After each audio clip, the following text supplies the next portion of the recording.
I was mid-review of the quarterly sales figures when Marcus barged into my office. Site 180, 181. No knock, no excuse me, just a loud, forceful entry designed to intimidate. Site 181, so typical. Elena, he snapped, tossing a report onto my desk with unnecessary force. Site 181, 182. We need to talk, now. I glanced from the folder to the man who'd been my superior for the past 4 years. Site 182, Marcus Reed, a man who rarely gave the women in the office a second thought unless he wanted his coffee brewed or his schedule organized. Site 183. He relished power, and above all, he relished reminding everyone within earshot that he possessed it. Site 184. Still, I remained composed. I always made a point to. Site 184, 185. Certainly, I replied, gesturing calmly to the chair across from me. Seat 185. He chose not to sit. Site 185. Instead, he loomed, casting a shadow. Seat 185, 186. The board has opted for a restructuring of the leadership team. We're pivoting in a new direction, he declared. Site 186, 187. And frankly, we require individuals capable of leading, not merely those who can interpret spreadsheets. Site 187. I blinked, momentarily taken aback. Site 187, 188. You're terminating my employment? I asked. Site 188. He smirked, as if he'd just scored a decisive victory. Let's refrain from melodrama. We're simply releasing you from your current role effective immediately. Site 188.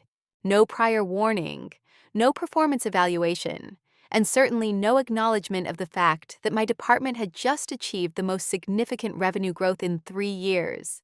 Site 188. I see, I stated quietly. May I inquire as to the rationale? His tone was curt. You lack vision. You're a manager of tasks, not people. And let's be frank, this industry demands robust leadership, assertiveness, unwavering confidence, qualities you haven't exactly exemplified. Site 188. There it was, the underlying sentiment, barely concealed. A blatant jab at my gender, cloaked in corporate jargon and platitudes. Site 188, 189. He didn't perceive me as a leader, not due to any shortcomings in my performance, but because I didn't conform to his antiquated notions. Site 189. I understand, I responded, my voice even, betraying no emotion. Site 189. Marcus's eyes narrowed, clearly surprised by my composure. Site 189. He anticipated a display of anger, perhaps even tears. Site 189. But I'd long since mastered the art of emotional regulation in boardrooms filled with fragile egos. Site 189, 190. I'll require your security badge and company laptop by the close of business today, he added. Your system access will be revoked by 5 p.m. Site 190, 191. HR will provide you with the details of your severance package. Site 191. I nodded and rose from my chair, extending a hand. Thank you, Marcus. Site 191, 192. I appreciate your candor. He hesitated for a moment, then shook my hand. Best of luck in your future endeavors. As he turned and strode out, clearly pleased with his maneuver, I settled back into my chair and exhaled slowly. Site 192. My hands remained steady. My breathing didn't quicken. Site 192. In fact, I experienced a strange sense of lightness. Site 192. Because what Marcus was unaware of, what no one in that entire building could possibly fathom, was that my role transcended that of a mere department head. Site 192. A mere 2 weeks prior, a significant event had transpired, and I'd been patiently awaiting the opportune moment to leverage it. Site 192. My gaze drifted to the framed photograph on my desk. Site 192, 193. My father, his face beaming with pride at the ribbon-cutting ceremony on the day he inaugurated the company's first regional branch. Site 193, the very company from which Marcus had just so casually dismissed me. Site 193. I gently traced the frame's edge with my fingertips. "You advised me to be patient, Dad," I murmured. "To wait until the timing was right." Site 193. I stood up and began to gather my belongings. Site 193. I didn't accumulate much. Just a few personal mementos, a coffee mug my team had gifted me the previous Christmas, and a stack of well-worn notebooks filled with innovative ideas that had consistently been rejected by Marcus. Site 19183. Outside my office, a palpable sense of curiosity hung in the air. Site 124. Several colleagues offered me sympathetic glances. Site 194. Others deliberately avoided eye contact. Site 194. No one dared to ask direct questions, but their expressions spoke volumes. Site 194, 195. Was she fired? What transgression did she commit? I exited the building with a faint, polite smile and without any dramatic farewells. Site 195, 196. As I stepped out into the sunlight, I felt the weight of 15 years within those corporate walls lift from my shoulders. Site 196, 197. They labored under the illusion that they had terminated my career. Site 197. However, their actions had inadvertently granted me a newfound freedom. Site 197. I reached for my phone and composed a brief text message to my attorney. "The time has come. Initiate the preparations." Site 198. The response arrived almost instantaneously. "Understood. The shareholder meeting can be convened within 5 business days." AT 198, 199. I cast one last glance at the glass skyscraper, its surface reflecting the sunlight. Site 199, 200. Marcus operated under the delusion that this was the end, but he was utterly oblivious to the storm that was about to break. Site 200, 201. The next time I crossed the threshold of that boardroom, it wouldn't be in the capacity of an employee. Site 201. It would be as the majority shareholder. Site 201, 2022. And the smile I would wear that day would be genuine. Site 222. 2 weeks prior, I had found myself seated in the hushed, wood-paneled office of my family's legal counsel, my gaze fixed upon a sealed document that I was expressly forbidden from opening until the clock struck noon on my 30th birthday. Site 202, 203. My father, it seemed, possessed a flair for the dramatic. Site 203. He maintained that it added a layer of significance to important events, and this occasion apparently qualified. Site 203, 204. Elena, Mr. Harrington, our longtime family attorney, had stated in a warm paternal tone, "Your father left very specific instructions. You are not to open this envelope until your 30th birthday, not a single day prior." Site 214. I had offered a polite smile, feeling a mixture of curiosity and amusement. What could it possibly be? Some belated birthday greeting? Seat 204.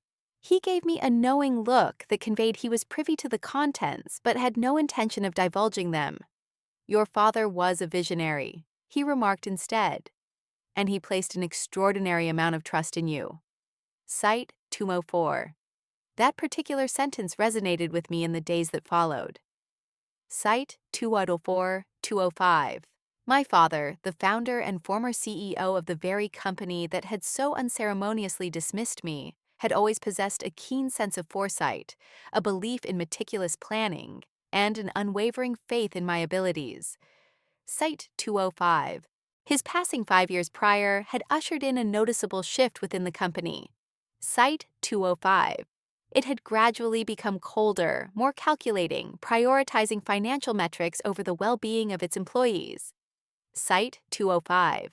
Marcus had arrived shortly thereafter, captivating the board with his charisma, flaunting his MBA, and systematically dismantling the positive work environment my father had cultivated. Site 205, 206. I had remained, clinging to the hope that I could somehow safeguard what remained of my father's legacy. Site 206. But now, I recognized that my father had foreseen the potential for such a turn of events, and he had made provisions for it. Site 206, 207. On the morning of my birthday, I opened the mysterious envelope in solitude, seated in the same sun-drenched spot where my father used to leisurely read the Sunday paper. Seat 207, 208. The air was filled with a quiet warmth as sunlight streamed through the window. Site 208. Inside, I discovered a handwritten letter and a formal legal document adorned with embossed seals. Site 208, 209. I unfolded the letter first. Site 209. It was written in my father's precise script. Site 209, 210. Elena, if you're reading this, you've reached the milestone of your 30th birthday, and that signifies that you're ready. I never harbored any doubts, not for a single moment. Site 210, 211. You've navigated life working twice as diligently for half the recognition. I observed it, even when you believed I was unaware. Site 211, 212. I witnessed the sacrifices, the late nights, the unwavering integrity that went unnoticed by others. I also perceived the gradual transformation of the company after my departure. Site 212, 213. And I knew that a time might arise when you would require more than simply a seat at the table. Site 213, 214. Therefore, I entrusted you with ownership of the entire table. Site 214. I paused, blinking rapidly to dispel the sudden moisture in my eyes. Site 214. My hands trembled slightly as I turned my attention to the legal document concealed behind the letter. Site 214, 215. It was a meticulously crafted trust agreement, duly filed and notarized. Site 215. According to the terms of the trust, 90% of the company shares that my father had retained upon stepping down as CEO had been placed in my name, to be held in trust until my 30th birthday, at which point full voting rights would be automatically activated. Site 215, 216. 90%. Site 216. I reread the document 3 times, then a 4th time, just to dispel any notion that I might be experiencing an elaborate hallucination. Site 216, 217. I wasn't merely a shareholder. Site 217.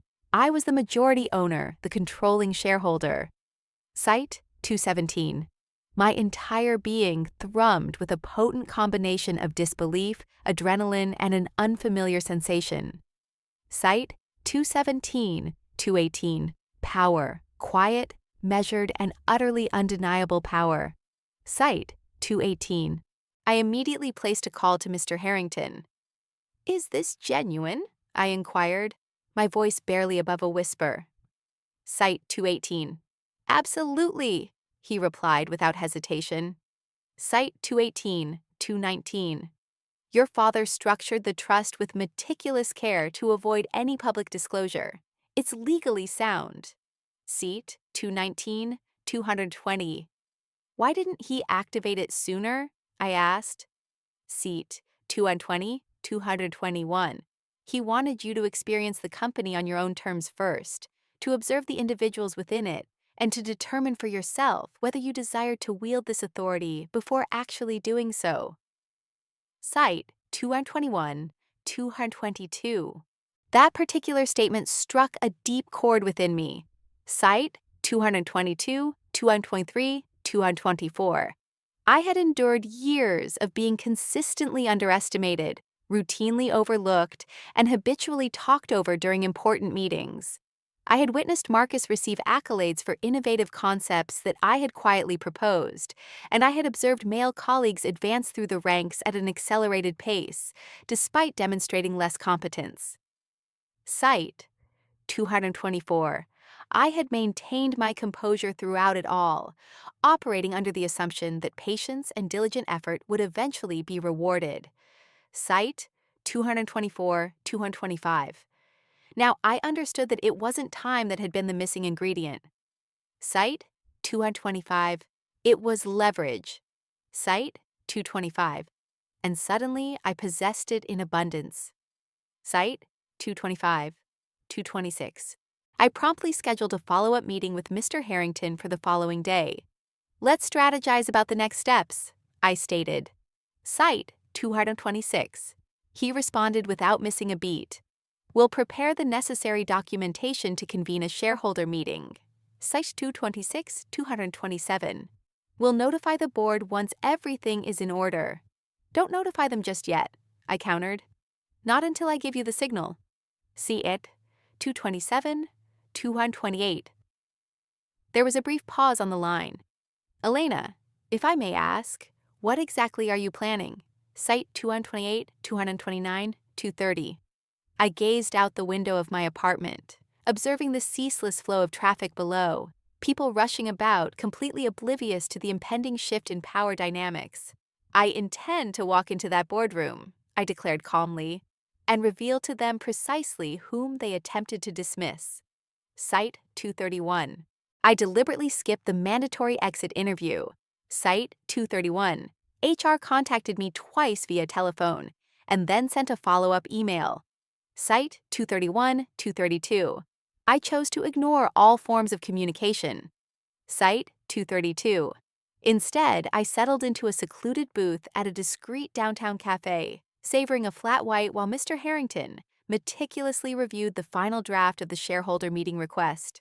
Site 233. It was now official.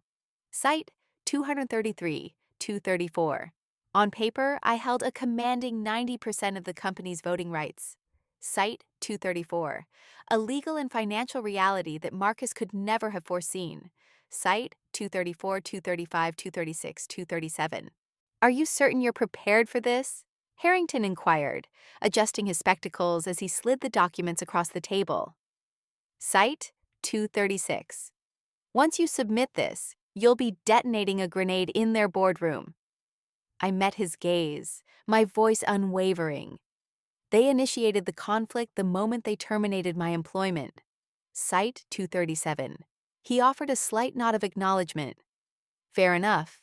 Site 238, 239, 240, 241, 242. The documents themselves were remarkably straightforward, as is often the case with instruments of true power. A formal notification of a special shareholder meeting with a single focused agenda item, a comprehensive review of the current executive leadership, including the position of Chief Executive Officer, and the appointment of new executive management. Marcus would be completely blindsided. That was precisely the intention. His entire leadership style was predicated on exerting control through an air of unwavering confidence. He would dominate meetings with impenetrable jargon, steamroll the contributions of quieter individuals, and deploy a calculated charm when necessary. The board, largely composed of older men who were swayed by his bravado, had allowed him to operate unchecked for far too long. They were about to discover the inherent fragility of that particular brand of power. I'll serve them with the notice on Friday morning, Harrington continued. The meeting will be convened on Tuesday. This will afford them 2 business days to experience the full spectrum of panic. Cetus 242, 243. I couldn't suppress a smile. Perfect. Site 243, 244, 245, 246, 247, 248, 249. That afternoon, I had a lengthy discussion with Caroline Winters, the trusted trustee who had diligently managed the shares since my father's passing. She was astute, discreet, and possessed an eidetic memory. I've been a witness to that man systematically dismantling your father's legacy, piece by piece, she stated, sliding a thick folder across her desk. You owe him no semblance of politeness. The folder contained all the essential documentation I would require for the Tuesday meeting. Ownership certificates, voting records, and a meticulously detailed summary of the company's performance under Marcus's leadership.